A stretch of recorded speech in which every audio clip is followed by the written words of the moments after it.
नमस्कार मंडळी, कसे आहेत सर्वजण? मजेत ना?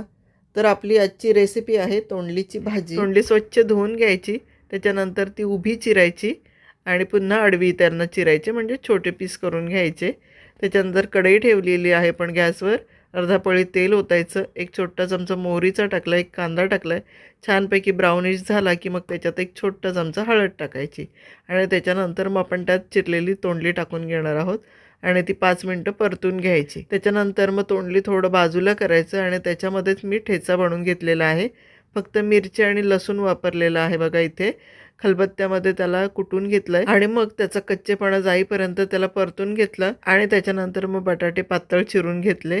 बघा, बटाटे ऑप्शनल आहेत, तुम्हाला नको असतील तर नुसती तोंडलीची भाजीसुद्धा खूप छान लागते खायला, पण मी याच्यामध्ये बटाटा घालते त्यामुळे ती आणखीनच सुंदर लागते खायला. तर त्याच्यामध्ये चवीपुरतं मीठ घालायचं, परतून घ्यायची आणि वर झाकण ठेवायचं, त्यात पाणी घालायचं. फक्त वाफेवर आपण शिजून घेणार आहोत. 10 मिनिटांनी मी चेक केली होती, शिजली नव्हती म्हणून पुन्हा एकदा झाकणवर ठेवलं होतं आणि त्याच्यानंतर 10 मिनिटांनी भाजी शिजलेली आहे.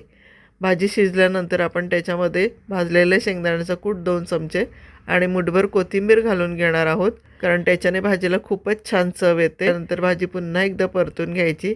तर अशा प्रकारे आपली तोंडलीची भाजी तयार झालेली आहे. खूप छान लागते खायला. तुम्ही नक्की बनवा.